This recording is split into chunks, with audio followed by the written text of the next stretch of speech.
Bretto, after 7 years of wellness summits, we are going virtual for the first time.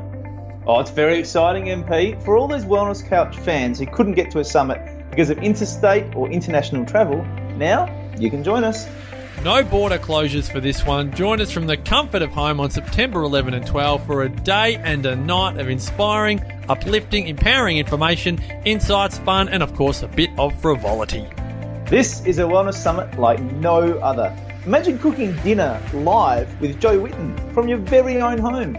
Or joining in a group conversation with some of Australia's greatest thought leaders in health and wellness. The theme this year is Revolution, and you're invited to join us. Tickets are just $97. You'll receive lifetime access to the recordings and a stack of bonuses when you register. Proudly brought to you by Positive Mentor. The rundown, the speakers, and all the details are at thewellnesssummit.com.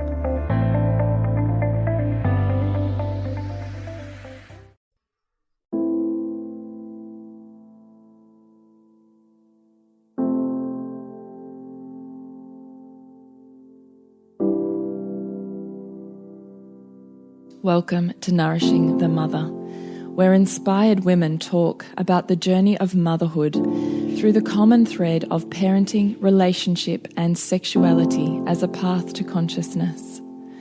We ask, in what ways can we show up more fully, live more meaningfully, parent more wholly, and love more unconditionally?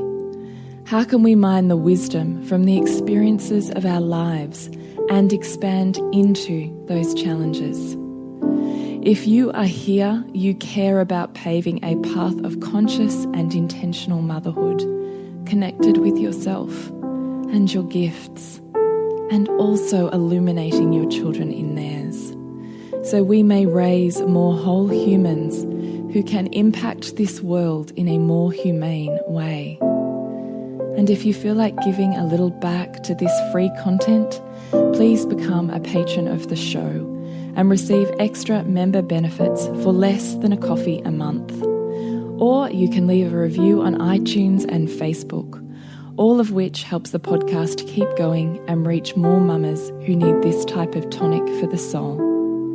Head on over to patreon.com/NTM podcast to find out more.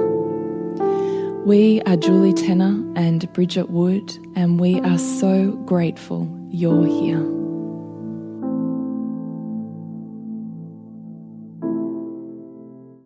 Hello and welcome to Nourishing the Mother. I'm Bridget Wood.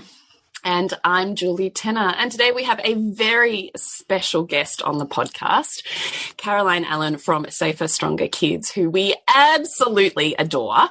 So before we come back to you, please say hello. Hi, I'm so happy and excited to be here. Just no idea. That's how we feel too. So today we are talking about raising kids who know body safety, and Carolyn is definitely our expert and go-to for all things body autonomy and safety with children. So we're very excited to dive into some super juicy conversations and areas that we feel particularly are incredibly important on this conscious parenting / parenting in general journey.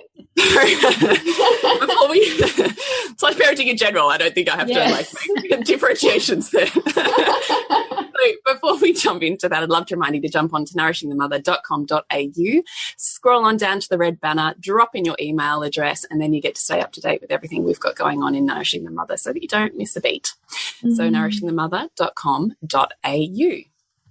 And Caroline Allen, who, as Julie said, we are so happy to have here, is a social worker and parenting coach who believes all children deserve a childhood free to play and discover.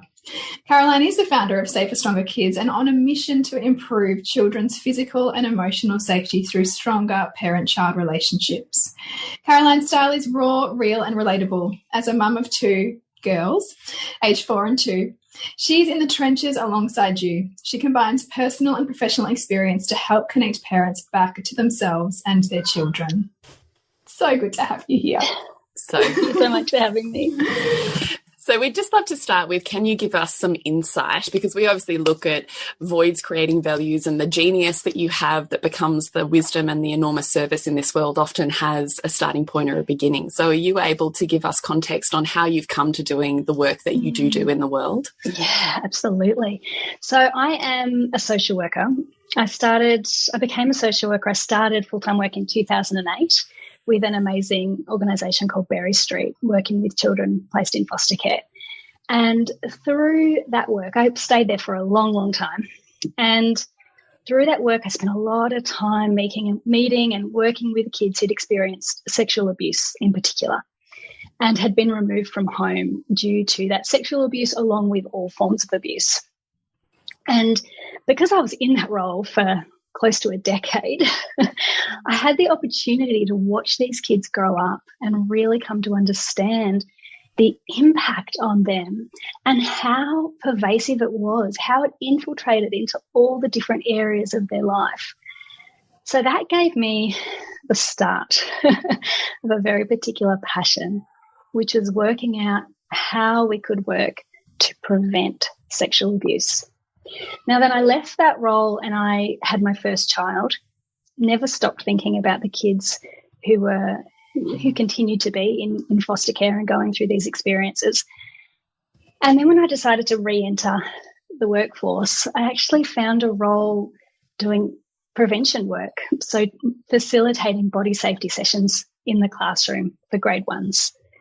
And it was like divine intervention or something to find this absolutely perfect role that felt so good, because the prevention it provides, the level of education and empowerment, the impact of it is immediate and it is lifelong for the kids who listen and receive this program. And so I would regularly have kids coming and talking to me about their experiences and seeing these light bulbs go off, of realising that what it was that was happening for them already was not okay.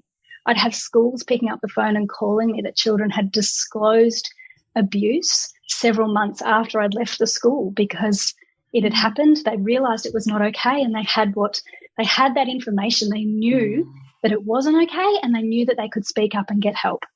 I've had principals in tears saying, "Thank God we booked your program." So that program that I was running in schools is an amazing program that's called Learn to Be Safe with Emmy and Friends, and it's run by an organisation called Act for Kids.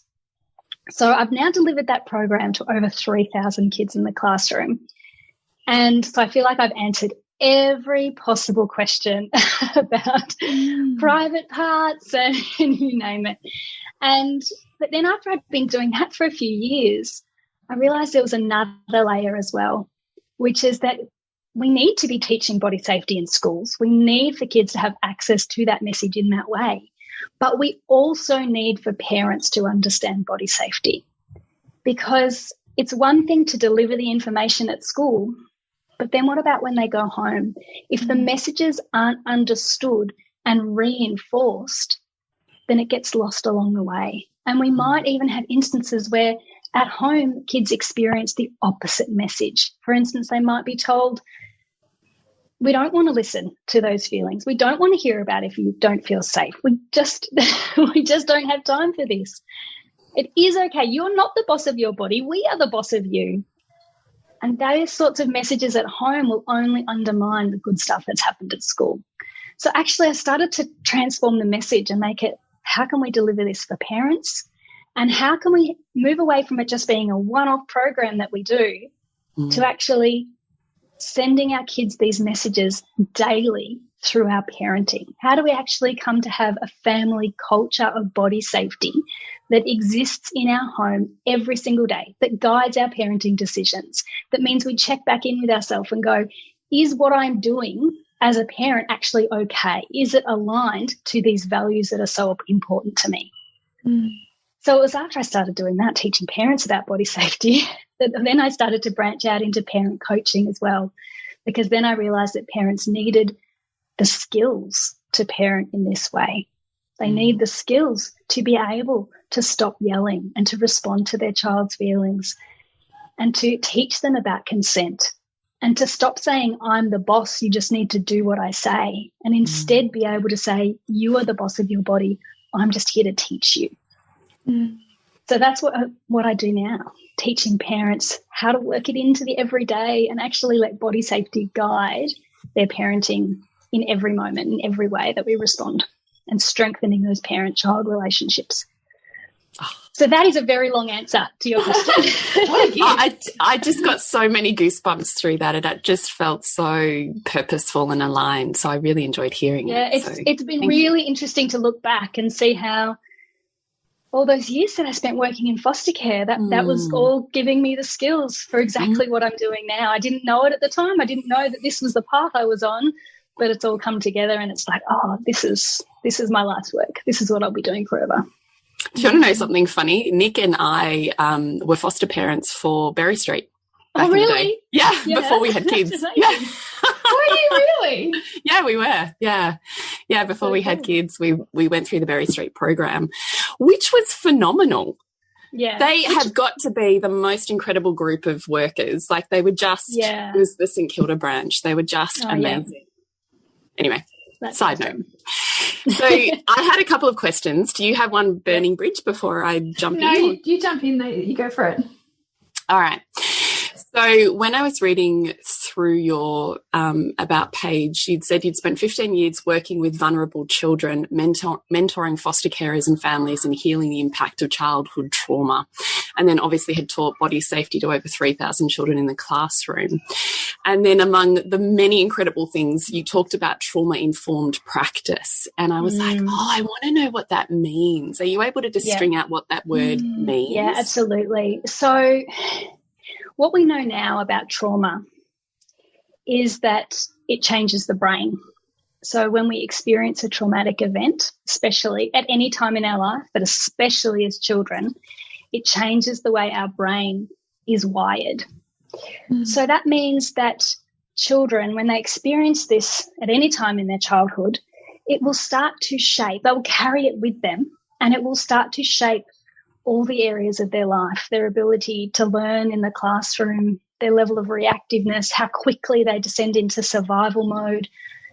And historically, we focused a lot on talk therapy for these kids.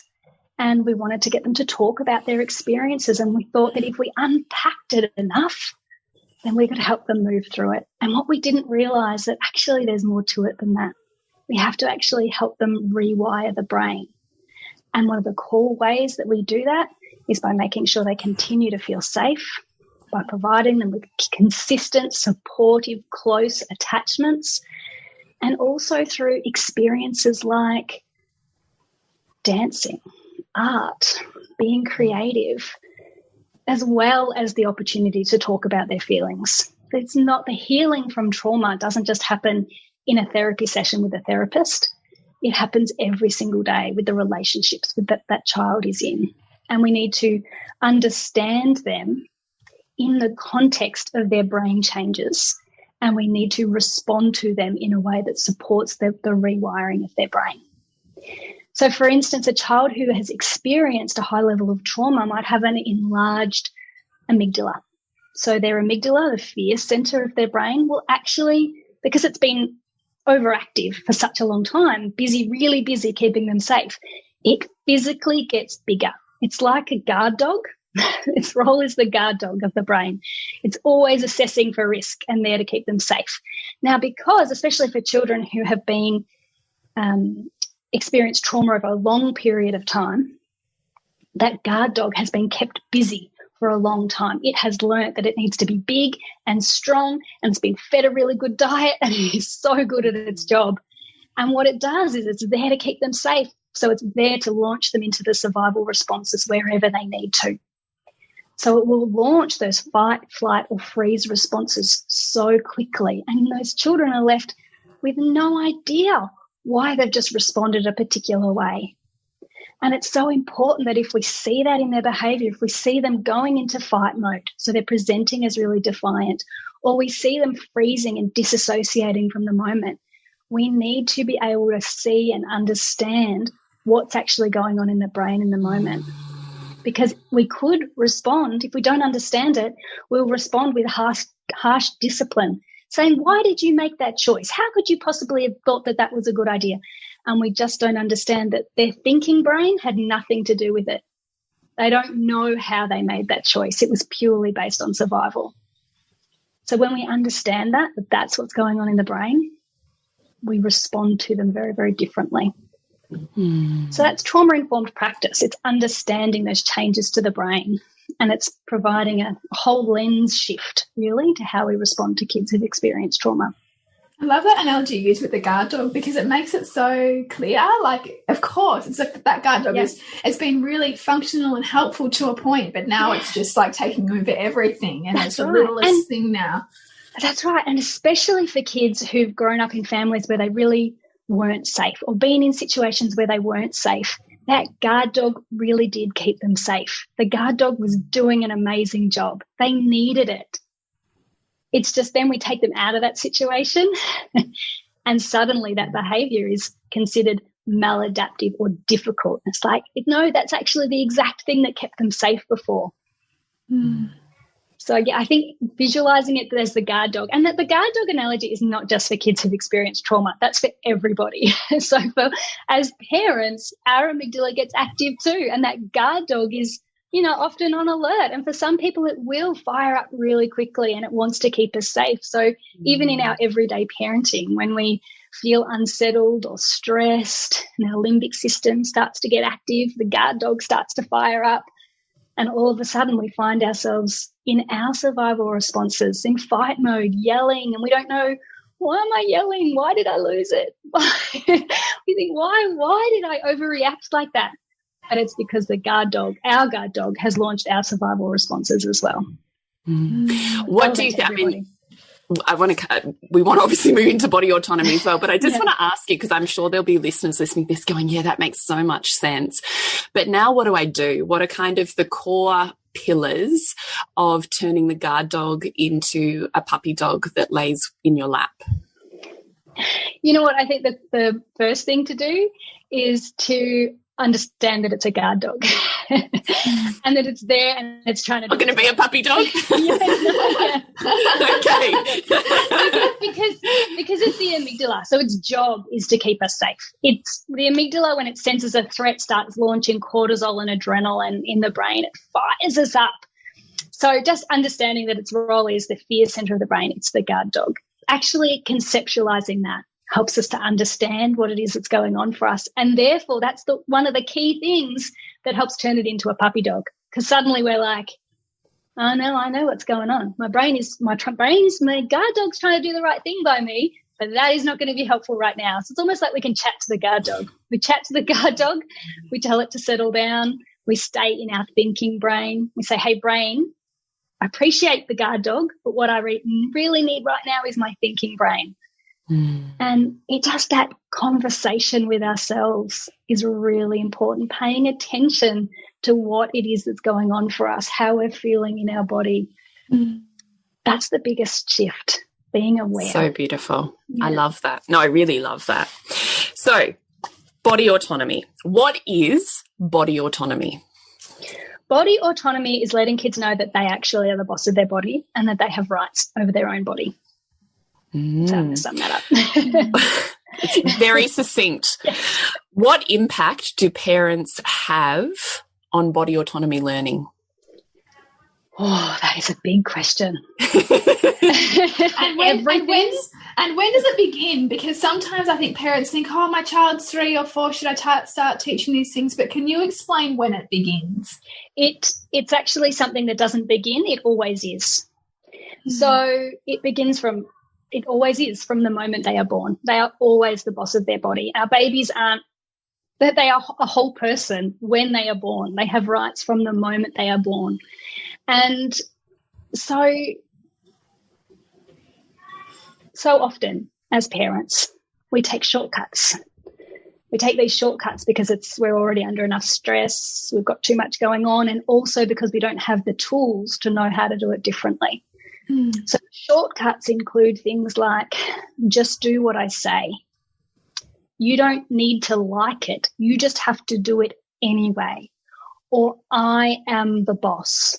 get in the car now because I am the boss and I said so. Or get in the shower. I don't want to hear anything about it. So there were all these moments. So think about how often our kids can hear that message. Like, they have so little control over their own day. They have little control over what they wear, what they eat, whether they have a shower or a bath, getting in the car, how being buckled in. All of these things are done to them all of the time. And what we don't realise, as we're busy doing all of the things to our children, what we don't realise is that we're stripping away that autonomy, that we're sending them the message that things can be done to them and they shouldn't complain about it.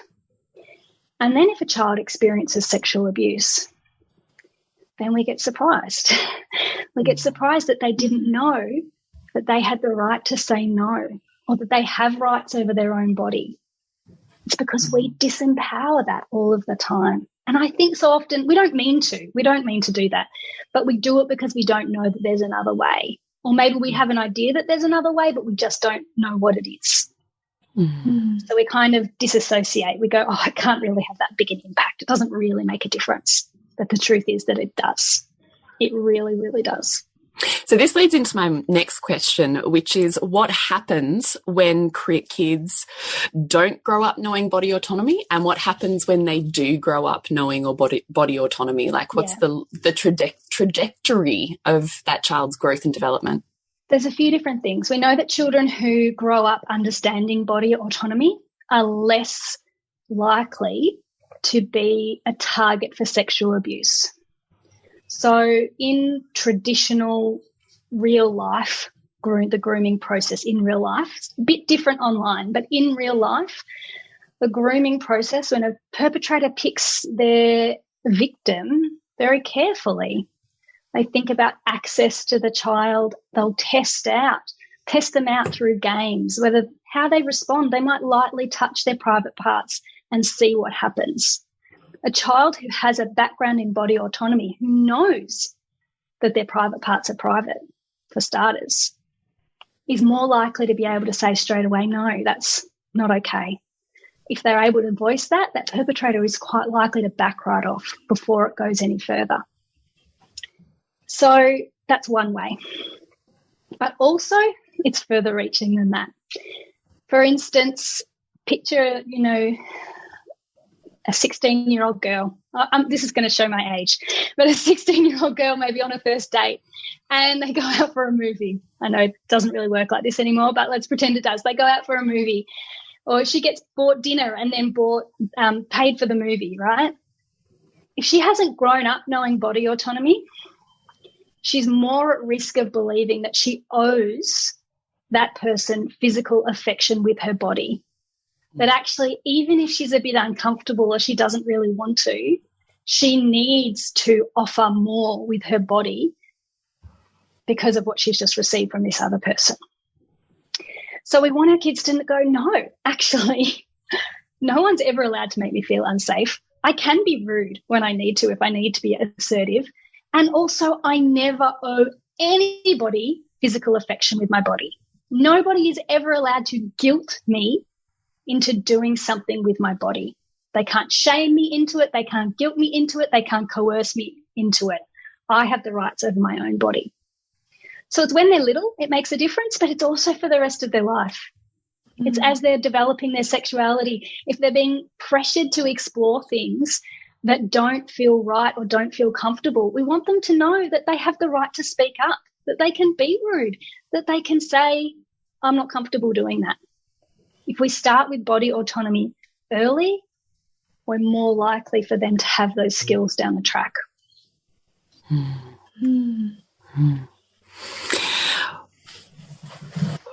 I'm trying to decide what my next question is. Do you have any that you want to jump in with? But I'm still because my problem is I move from parent brain into interviewer brain. I'm like, hang on a minute.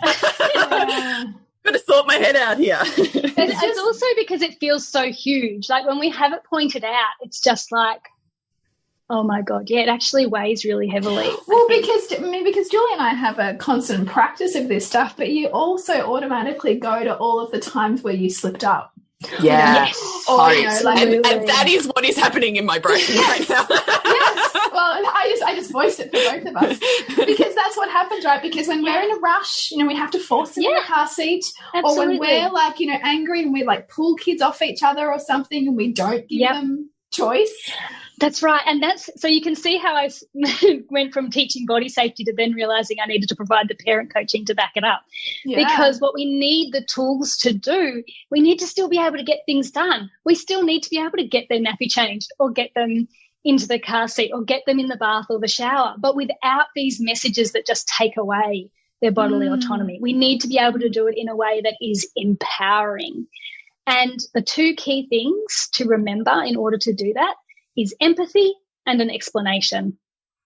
So if, as we're doing things, if we validate their perspective and we acknowledge their feeling about it, so we simply say, I know you don't want to get in the car seat. I know you don't feel like going to the shops. And then we provide an explanation for why it is that we need to do that. Just that process goes a long way to giving them that bodily autonomy back. And also shifting away from saying, I'm the boss of you, to instead saying, you are the boss of your body, but my job is to help you learn how to look after your body. So when you are the boss of your body, you have rights to your body, but you also have a responsibility to your body. You have a responsibility to learn to look after it. So you feed it good food, you wash, you get plenty of sleep. And our job is to teach our kids the responsibilities as well as the rights.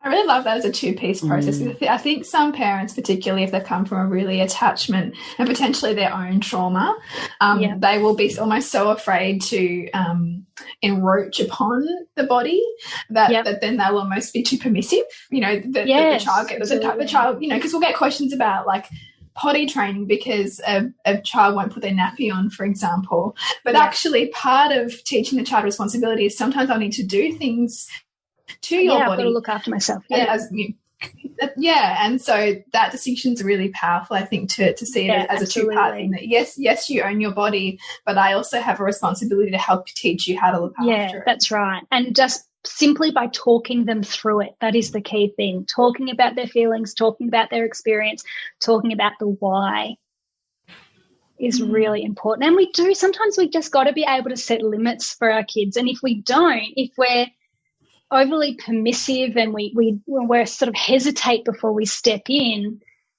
then that doesn't help kids feel safe either. Kids need boundaries. They feel safe when the boundaries are consistent. And for parents who are permissive, what will then happen is at some point their patience runs out.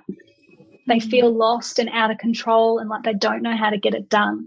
And then their guard dog takes over and launches their survival responses and launches them sometimes into freeze mode where they just disappear, or into fight mode where suddenly they're yelling. And then there's terrible guilt and shame because that is not the parent they're trying to be. So if we have the confidence to set the limit early and give them the explanation early, the empathy and the explanation, that can really help to avoid the guard dog hijacking our own brain. And how important do you see the parent cultivating their own body autonomy as important? For example, not allowing a toddler to climb all over them, or the toddler constantly wanting to be carried, for example. Yes. How important do you see that as a message? Oh, that is a great question, because that is role modeling appropriate boundaries. When we have the confidence to say, again, with empathy and an explanation, that we're not comfortable with them sitting on our lap right now, we're demonstrating that we are the boss of our body, and we're also demonstrating that that boundary can be communicated, and it can be communicated with love. It's so easy to slip into thinking that boundaries are bad, that if we have boundaries with our kids, we set limits with them, then that's quite authoritarian. But it's not. It's being authoritative. So often we think there's only authoritarian parenting and permissive parenting. We forget the one in the middle because it has an awkward, hard-to-say name. But that authoritative parenting is where we want to be, where we can set boundaries. We set them early before we get irritated, before our guard dog starts to fire up, and we set them with empathy and an explanation, and it role models boundaries so that when they get older, they can set boundaries with empathy and love as well. And they know they can do that with their friends. And it doesn't have to mean the end of a friendship.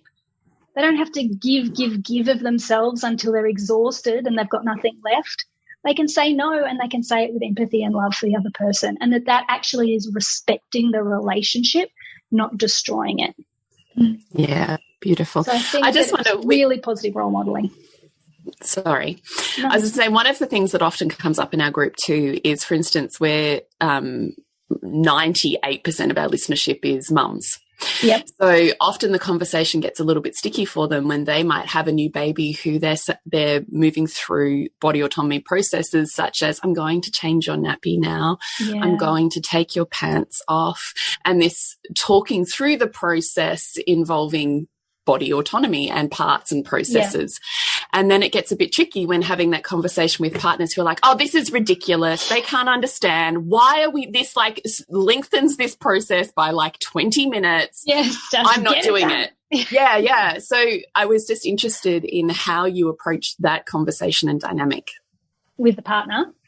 Yeah. Yeah. I think it's about providing the evidence. It's providing the evidence that says, I know that this seems silly now, but we're building a foundation for the future. Them knowing that they are the boss of their body isn't something that we just get to introduce down the track. If we want it wired into their brain, if we want it to be the lens through which they see the whole world, then we've got to start it as early as we can. And I know it's annoying, but it's not that hard to just talk to our kids as we do things.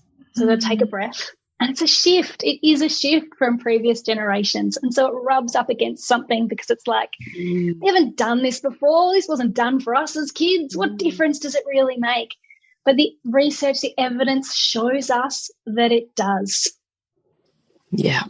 And Sorry, you go. I was just going to say that I've come up with this analogy recently, which is that if you were going in for brain surgery, would you want that surgeon to operate based on the latest research, evidence, and what he has learnt recently in his training? Or would you want him to operate on your brain based on what he learnt about the brain in primary school? Such a good analogy. Of course, you would choose the evidence. Of course, you would choose the research. And yet with our parenting, we kind of just think it's okay to parent the way we were parented, that we experienced in our childhood. We resist looking to the research. We resist generational changes. But they're inevitable and they're important and they're okay. I so support that. But can I ask you a sticky question that extends from that? Yes. The old adage, well, you were smacked and you turned out okay. Yes. About that. Because I hear that from my mum often. My response is actually not so kind. It's actually quite a firm boundary.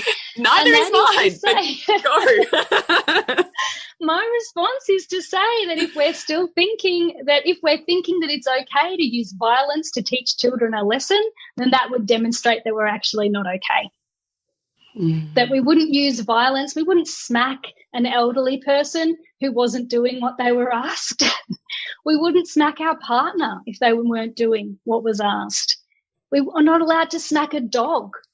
Why on earth would it be okay to smack a child? Our children deserve better than that. And we can do better. And yes, we all make mistakes. We all slip up. Sometimes our guard dog takes over our brain. We're going to make mistakes. But we can come back to, if we're thinking it's okay to use violence and that's going to teach a child a lesson, and that would indicate that, no, we are actually not okay. I actually really adore that sentence. I think it's fantastic. So thank you for that, because I'm going to tuck that one away in my head too. Can I just ask you also on that is yelling, because it seems to me that in the conversations we have around parenting, there's a bit of contention, I suppose, around whether yelling is really an act of violence or not. Yeah. What are your thoughts on that? So I think that when a child is upset, we've got to picture their limbic system being really active. If we then come over them and remembering that we are bigger than them and we raise our voices, we start yelling, we escalate the situation. what we do is in their brain, they release cortisol, the stress hormone, and they release adrenaline. They launch into their survival responses. So they will launch into fight, flight, or freeze. So fight would look like defiance. It might look like turning around and hitting you. And so your yelling has escalated the situation. They were already upset, now they're hitting. And then we take it further because we think, well, you're just disrespecting me even more now. And we fail to see that actually their brain is just trying to keep them safe. It launches the survival responses in order to keep them safe. And it's in that I think we get our answer. No one is allowed to make our children feel unsafe, including us.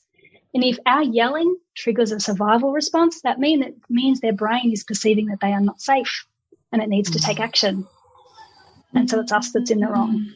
I actually really deeply love that. Thank you. There's so much about your words I'm just absolutely, for want of a better word, frothing over. So thank you so much. But I think I've got to, I think that's the hardest message for parents to hear, because I agree everyone has yelled, and we yell for different reasons, and we have different thresholds before we get to the yelling, and it flips our stomach to think that we might have made our children feel unsafe, because that was never our intention. Totes. Yeah. And so I hope that I managed to deliver that with a whole lot of compassion. And it's happened to me too, where afterwards I'm like, well, okay, Caroline, you know better. Why did you not do better? But it's because we have our own stuff too. So we've got to be compassionate with ourselves and know that we are learning and we are growing and we are doing our best, and that as we learn and grow, we will change and it will be okay. The important stuff is that we understand what it is that's going on and we are trying to do differently.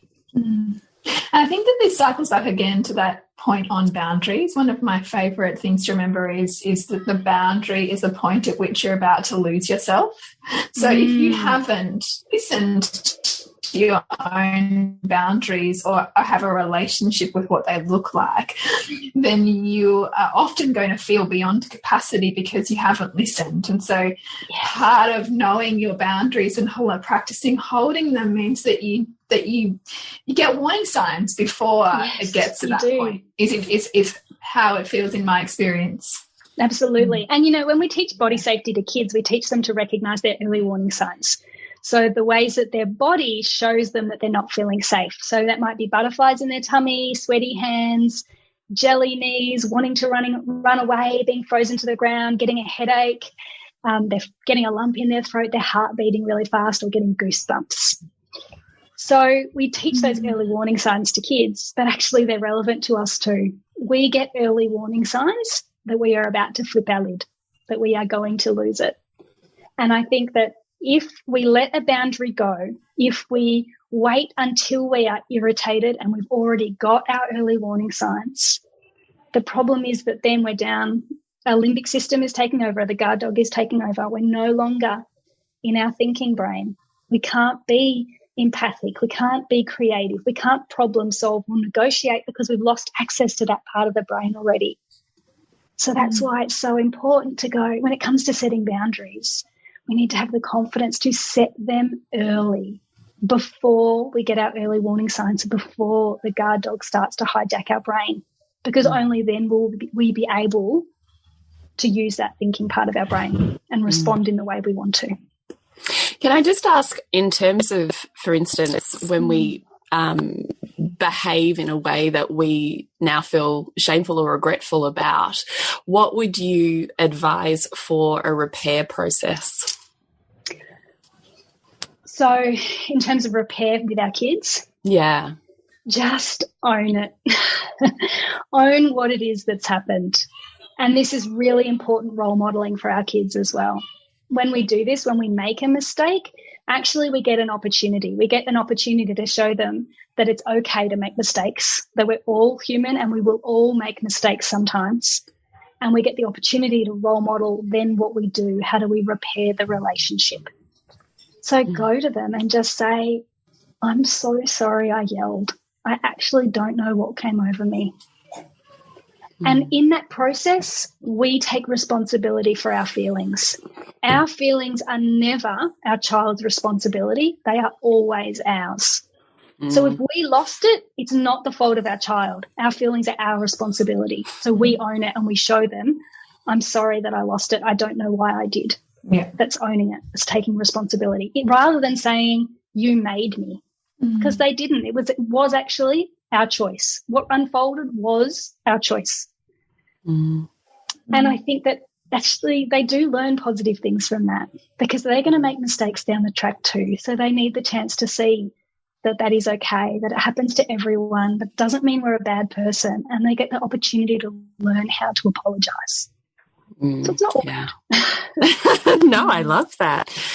And I take that and they take that to the I was going to say that they take that out into the playground, right? So that then they take that to the playground so that then they recognise, because if they think that they're always responsible for their parents' feelings, and they're then going to internalise that and go, well, I'm responsible for that friend's feelings who doesn't like me anymore. I better fix it. Right, and they're giving out pieces of themselves. That's right. And also I see a lot of people wondering, well, if, around apologies, should we force them or should we not? And if we're not going to force an apology, how do we expect them to learn? Well, they learn because we apologise to them. If they experience us owning our feelings and apologising, and they experience how that makes them feel, then just watch and wait, because before long they will turn around. And if you give them time, if you resist the urge to prompt them, you will see the most beautiful apologies that are genuine and heartfelt and that are delivered when they're ready. And that is far more important than a forced sorry. Oh, so agree. Yeah, so agree. And I just ask, I know that the majority of your work focuses on primary school and below-aged children, but do you have any thoughts around how this conversation changes with teenagers?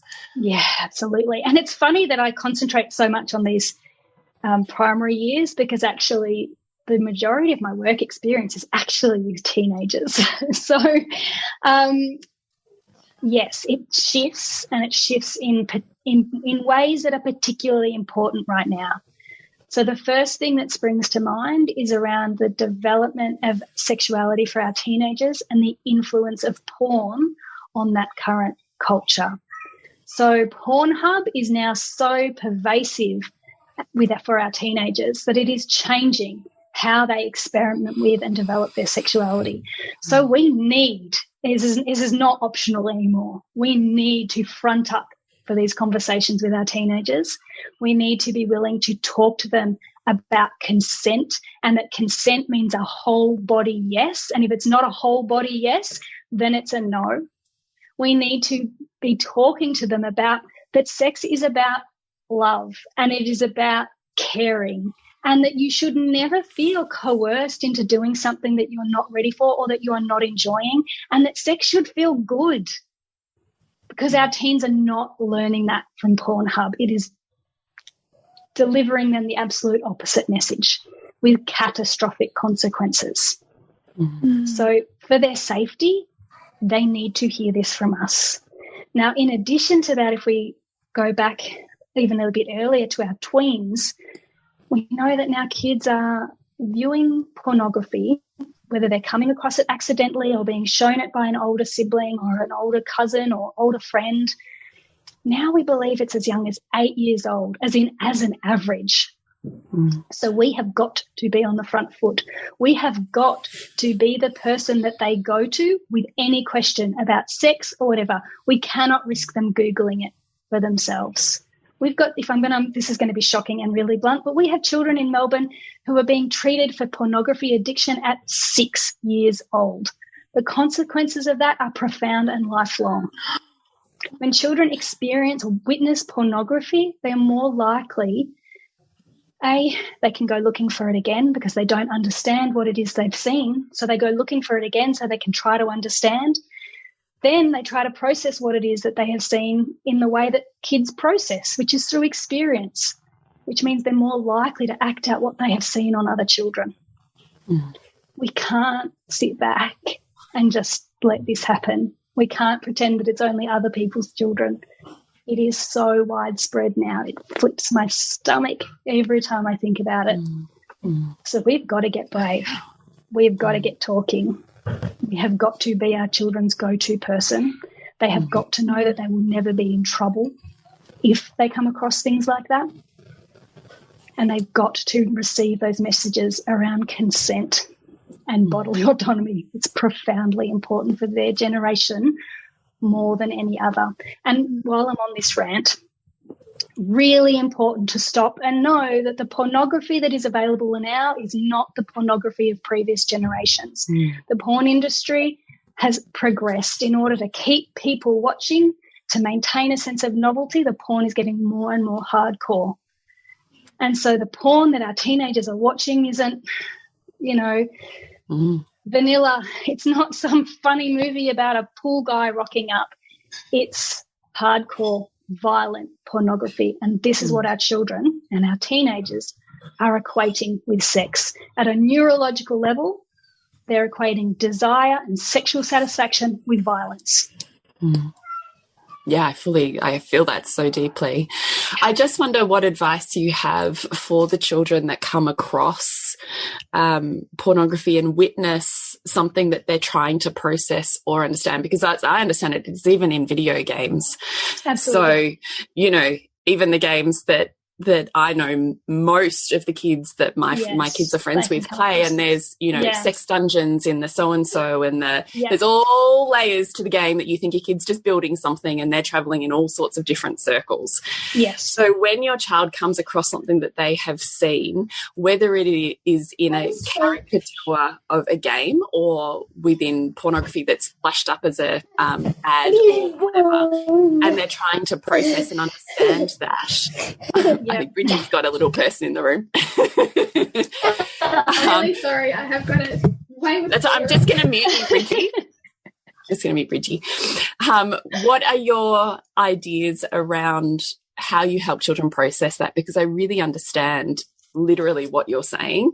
Yeah. And like you working with, you work with children. I work with women of sexual abuse backgrounds. Yeah. And some of those women have been experimented on by siblings who have witnessed things that they are trying to process in exactly the format that you're talking about. So how, as a parent, do you start to help your child dissect, assimilate, and understand what they have seen? Yeah.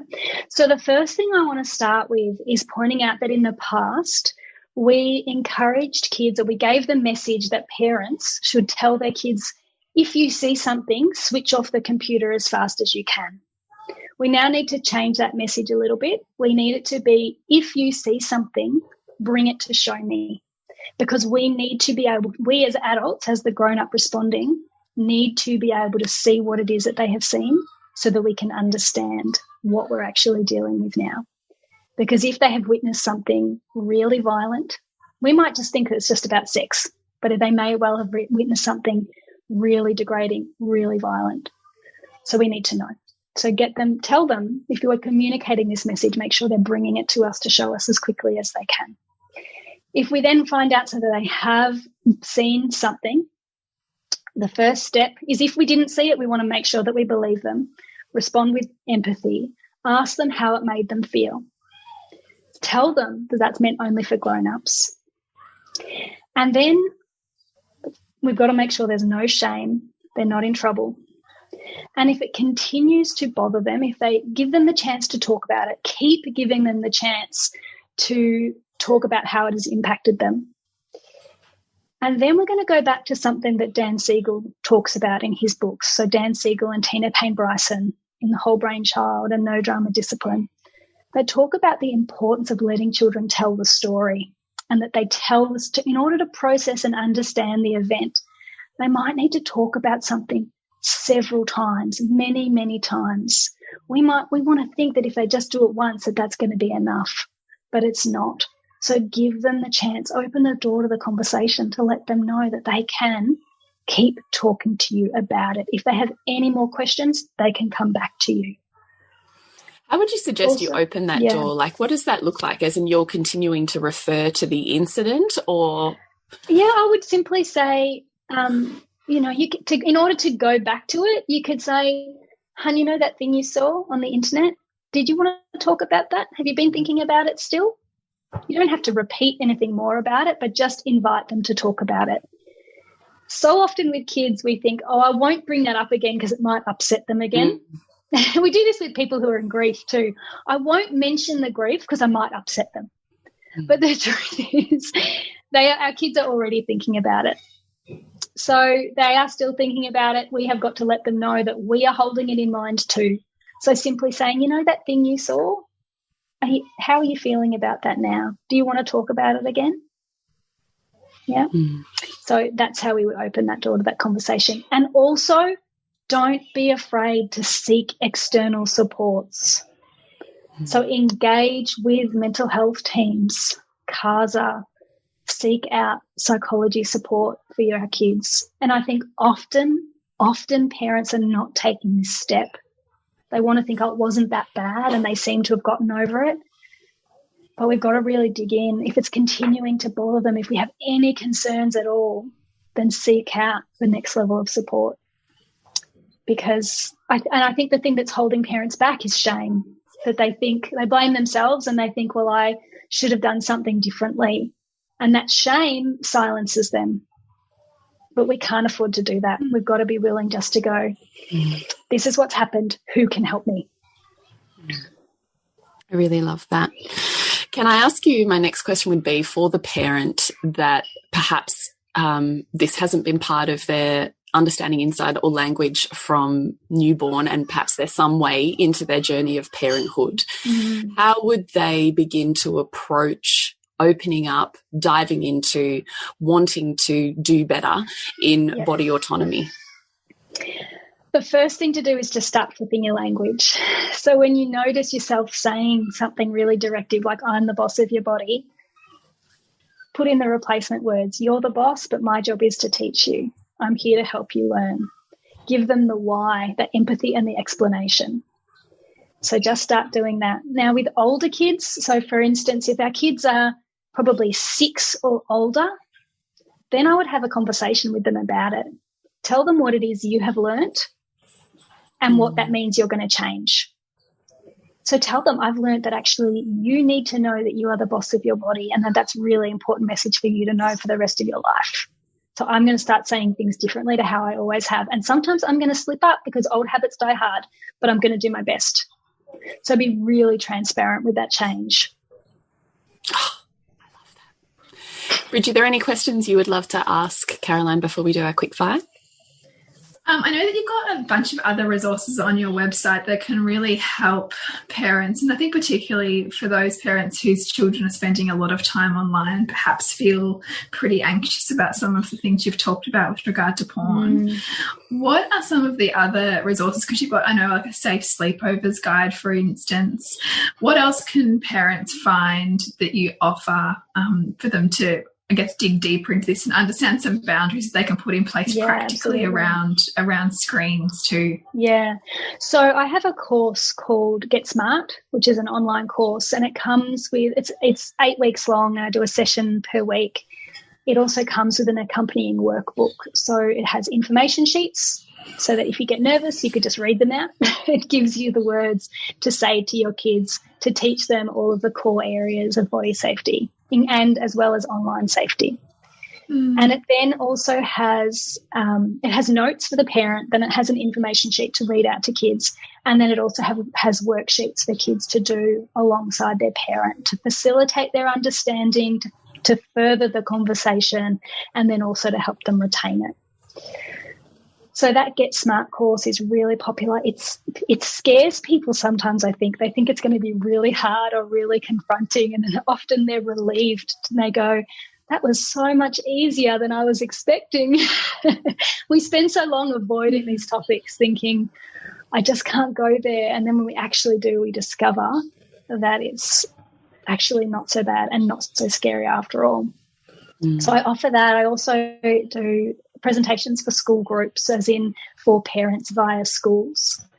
There's also one other resource that is not something of mine, but I really want to encourage everybody to watch, which is to jump over onto a Facebook page called Our Kids Online and look for their documentary. It is a really hard watch. It's about pornography and its impact on children. It's about $7 to buy it on Vimeo. It's amazing. It's uncomfortable. It's challenging. But if you stick it out, by the time you get to the end, you'll be so relieved and glad and grateful that you did. And is that a resource just for parents or something that you would watch with children or teens? Just for parents. Older teenagers maybe, but I would encourage parents to watch it for themselves first and then make that decision. Okay, beautiful. Is there anything that feels left unsaid or that you would really love to convey before we ask you our quick-fire questions, which we ask every person who we interview? You know what I want to mention is the 2 core themes of body safety, that for anyone who already follows my page, they will have heard these over and over and over again, but they are so important to keep coming back to, which the first one is we all have the right to feel safe all the time. We want to really be proactive in teaching our children that they have the right to feel safe, and it's every single moment of every day, and it doesn't matter who somebody is.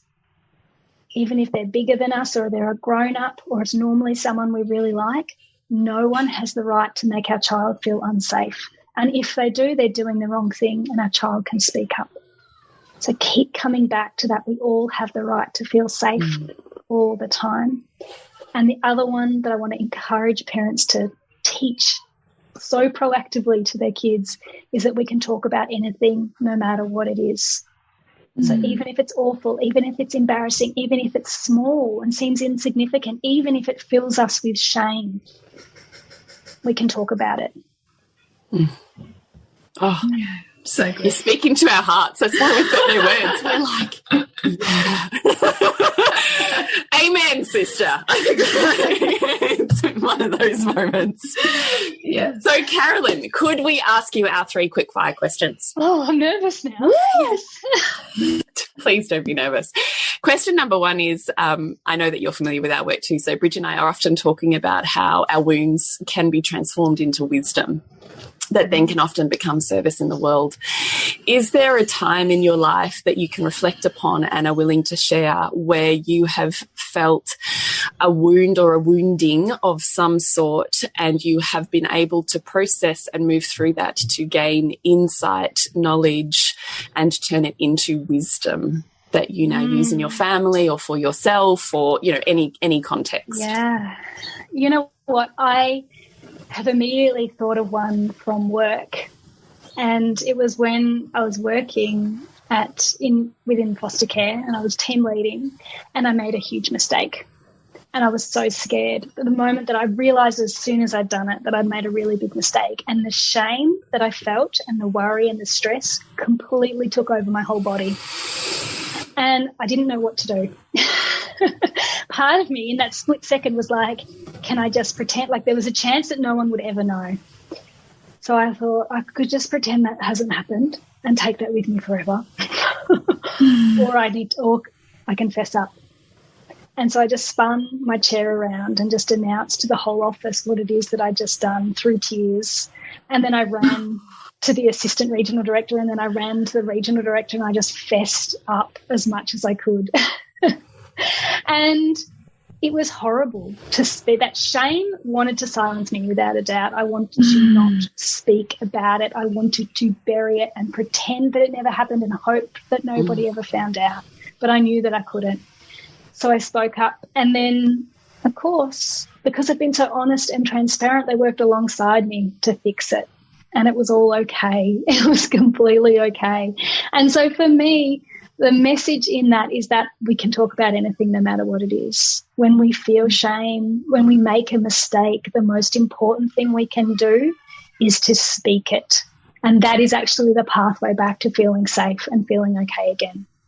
And I think that as adults, it's often something that is challenging because we didn't necessarily grow up with that message.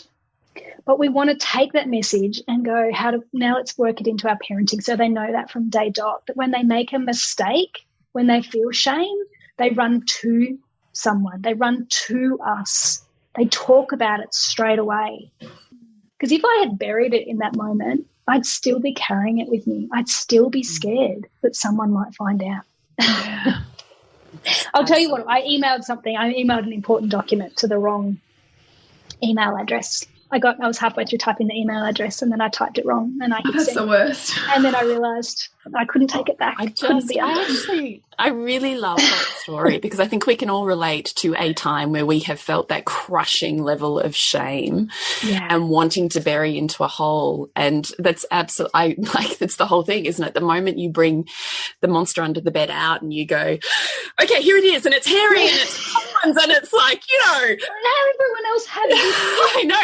It's like all of a sudden you have the opportunity to go, oh, and now you're not so bad because I can see you, and everyone can see you. And we can plan it and you're not lurking in the corner and you're not overshadowing me or burdening me anymore. And I just think for our kids, how important to know that from always, to know that when you make a mistake and you feel shame, you run to, not away.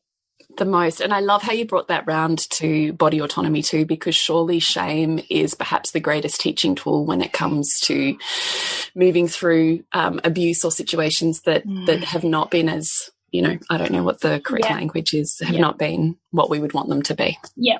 Yeah. So I love that.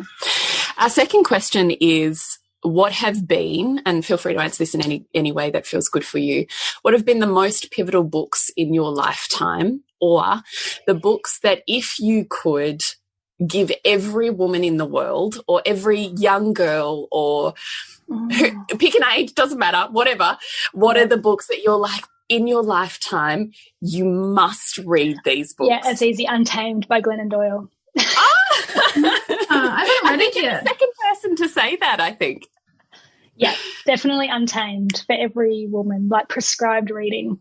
And recently people were like, well, why should I read it? I was like, I can't explain that. Just read it and do it right now. So good. So Untamed, but also in terms of parenting, the ones I always direct people to is always Parenting from the Inside Out, which is Daniel Siegel and I think Mary Hartzell, off the top of my head. And then following that up with The Whole Brain Child and No Drama Discipline. As a trilogy, those three will shape our parenting, and they also give us the tools to understand ourselves and also influence others. I think they do a really good job of giving us language and the research and the evidence to answer back to others if they say something that undermines us or chips away at our confidence. So beautiful. Can I just ask, do you have any specific books that talk about body safety or autonomy for children's books that you love? Absolutely. So the go-to ones in my house, there's Only for Me, which is Dew Fall Publishing, if you Google it. I can send you guys the link. That's a great one. It's really lyrical and easy to read.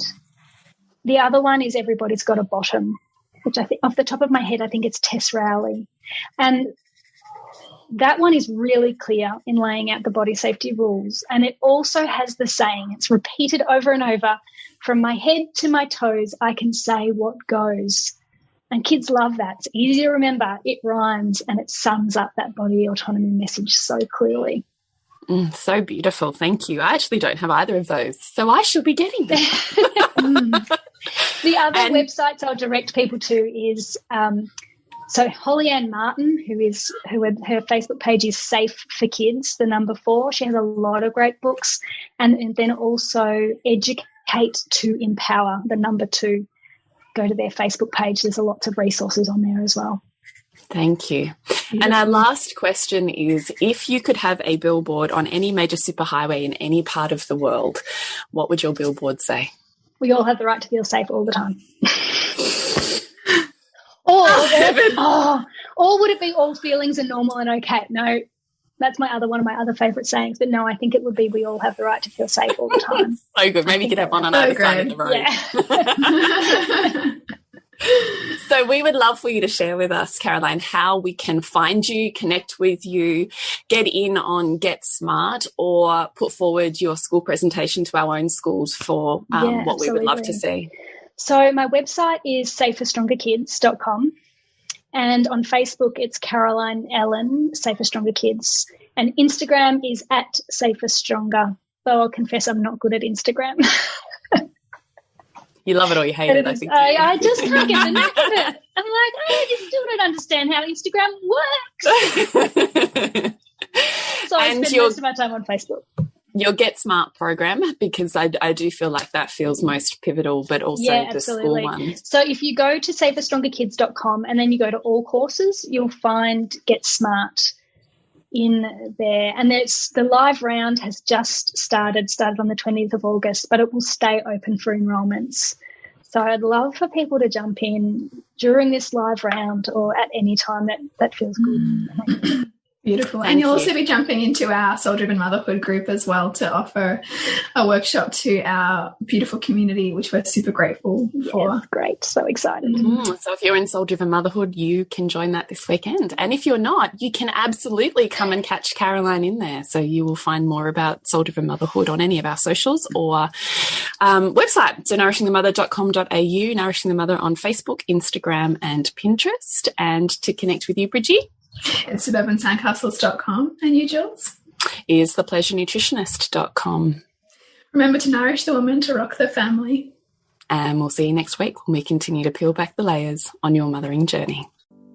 And if you want to support Nourishing the Mother and all the late nights, the early mornings, the blood, sweat and tears we pour into our art, then please go to patreon.com/NTM podcast and become our patron. As a patron, you're helping all of the cost of operating this podcast, the hosting, the editing, the transcription, helping all of that be completely covered, and joining a community who are all about honouring our journeys and continuing to open.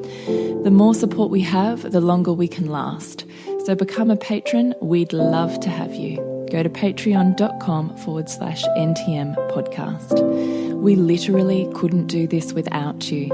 Thank you so much for listening, and please share this podcast with anyone you think it would be medicine for.